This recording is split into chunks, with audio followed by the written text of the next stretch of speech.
waxaa soo dhamaatay doorashadii ka socotay teennada afisyooni taasoo lagu dooranayo gudoomiyaha golaha shacabka iyo ku-xigeenadiisa.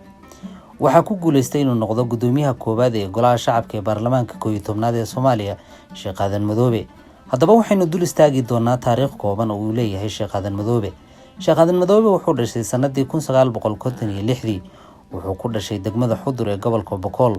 1965 ilaa 1970 wuxuu bartay duruusta Islaamiga gaar ahaan Quraanka Kariimka. sanadii 1970 ilaa 1975 wuxuu ku biiray waxbarashadii dadka waaweyneed ee ka jirtay dalka Soomaaliya, isagoo markaa loo arkayay inuu gaadhay da'da dadka waaweyn. ayaa waxbarashada dadka waaweyn uu ku biiray kadibna uu ka qaatay culum khaas ah.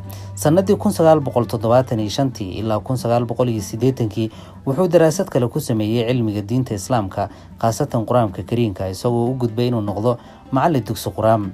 waxaa la garan og yahay Sheekh Aadan Madoobe inuu yahay rugcadaas siyaasadeed kana soo shaqeeyay dhammaan Soomaaliya xaaladihii kala duwanaa ee soo maray.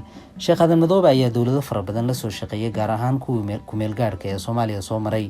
wuxuu la soo shaqeeyay dawladii ku-meel gaarka ahayd ee Allah u naxariistay Cabdullaahi Yuusuf. wuxuu ka soo noqday gudoomiye, sidoo kalena wuxuu ka soo noqday wasiir. wuxuu soo noqday gudoomiyaha golaha shacabka ee baarlamaanka ee dawladii xilliga jirtay.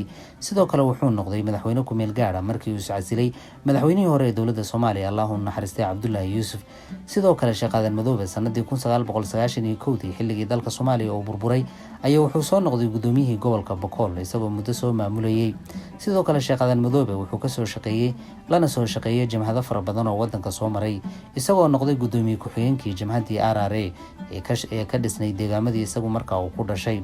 sidoo kale Sheekh ayaa la garan og yahay inuu yahay rugcadaas siyaasadeed oo qoonyar socod ah, iskuna wadi kara dhammaan baarlamaanka iyo sidoo kale gudoonka dalka. Sheekh ayaa la ogsoon yahay inuu yahay qof tanaasul badan, taasoo inta badan isku dayay inuu u tanaasulo waxyaabaha markaa ka hor yimaaday.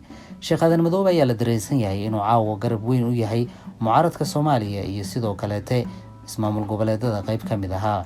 Sheekh Aadan Madoobe ayaa lagu tuhumayaa inuu yahay saaxiibka dhow ee Sheekh Shariif Xasan iyo sidoo kaleete madaxweynihii hore ee dawladda Soomaaliya Xasan Sheekh. Sheekh Aadan Madoobe ayaa la filayaa in loo dhaarin doono daqiiqadaha soo socda gudoonka baarlamaanka inuu 4 sano ee soo socdo maamulo. sidoo kale wuxuu gaarsiin doonaa dalka ilaa iyo madaxweyne. Sheekh Aadan Madoobe lama garanayo qofka uu sida tooska ah u taageeri doono xilliga madaxweynaha la dooranayo, siyaasadda oo iska ah turub hadbadhan u dhaca. balse Sheekh ayaa saacadahan lagu tuhunsan yahay inuu garab u yahay una dhow yahay mucaaradka Soomaaliya, gaar ahaan Xasan Sheekh.